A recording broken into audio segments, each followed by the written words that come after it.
Yo, what is up, ladies and gentlemen? We are back one more again with some sparring with some white belts. So right here, I don't know what we're laughing about, but we already slap bumped, so we are going to start the roll. So right here, I'm kind of going to gauge the distance and step in right here, try to grab what I can grab. He's going to step in, and I'm going to be able to grab that collar right there.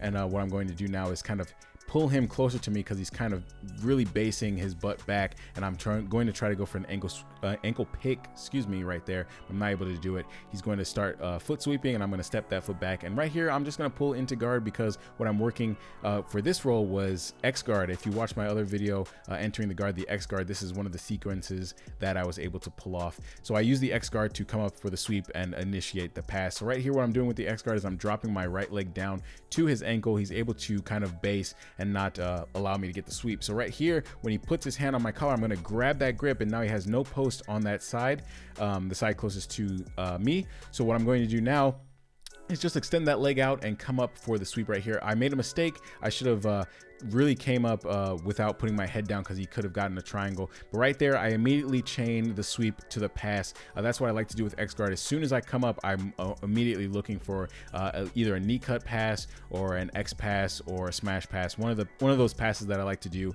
It plays really well with the X guard.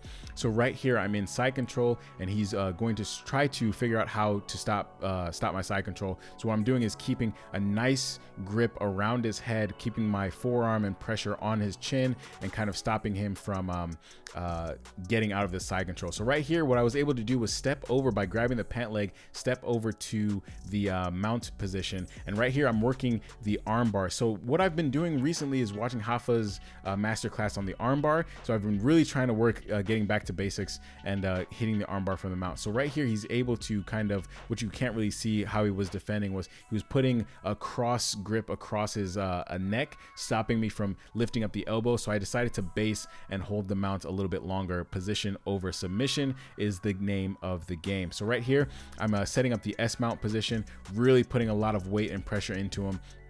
And making sure that he can't leave. But then I decided to go back to the mount because it wasn't happening. He was doing a very good job of defending, and what I'm trying to reiterate is position over submission. So I rather stay in the mount position and try again than lose the mount position going for the armbar.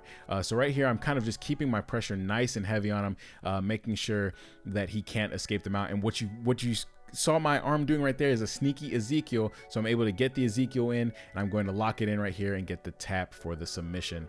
So right here, we're going to slap bump once again, and I'm again going to try to fake. What I like to do with some of my fakes is I go down with my left arm and come up with my top arm. I wasn't able to do it in this roll, but right here, he tries to get me with a collar drag, and it's funny because I showed him how to do a collar drag really well, and my one stipulation was you can't use this on me. That's what my old coach used to say whenever he showed a move. He's like, yeah, you can't use it on me, but he tried it, and I was able to sidestep out of the way and immediately start getting into a passing position. So right here, I'm in a half guard position, but he didn't lock the half guard. And when I brought my knee up, I was just figured instead of escaping into the side control, I would just escape into the mount.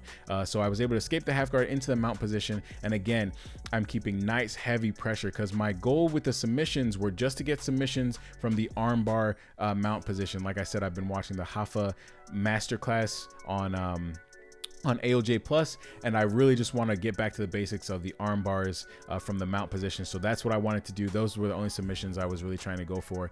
Besides the Ezekiel, I just saw it and it was there. So right here, we're going to hit the wall after I start to climb up onto his shoulders, and we're going to reset. So this time we're going to reset without me being in that dominant position. I'm just going to go ahead and sit, and he's going to try to figure out how he wants to pass my guard. So right here, he's going to start to shuffle step, and I'm going to get to my back and set up the De La Hiva. Grab that ankle, grab the De La Hiva right there, and he's stuffing my leg. He does a good job right here with the almost getting the X pass, but he didn't step his right leg out and over, and I was able to hook it, bring it back in, and when he came back into me, I was able to grab the leg and get the sweep. So here we're going to reset because Black Belt Steve is over there rolling, and Black Belts have priority on the mats. So he's going to start sitting, and I'm going to start initiating my tried and true over under pass. He's not really locking the leg, so I'm able just to step it over really quickly and start solidifying solidifying the side control. So I'm using my right arm to push his legs towards me, and then I step over into the mount position. So like I said, I'm trying to work the mounted armbar positions. So right here, I got a really nice S mount. I'm working on his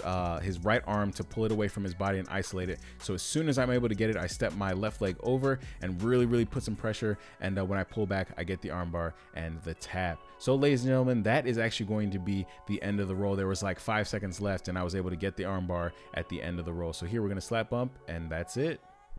So ladies and gentlemen, that is the end of the roll. A few of the takeaways: my opponent did a very good job of almost getting that X pass. He just needed to step his right leg out and over, but I was able to hook it and stop it. But that was that's exactly how you're supposed to do the X pass, and it's really cool because I actually showed him like how I like to do the X pass, and he hit it on me, or almost hit it on me. That was a very good attempt. And also I prioritized position over submission. There was a few times where I was going for a submission from the mount, and when I realized that my balance wasn't too good, or I was going to get bucked off if I tried this, I immediately settled back into mount and reset. Don't be afraid to reset your submission attempts from a dominant position like the mount position. Try not to lose that position.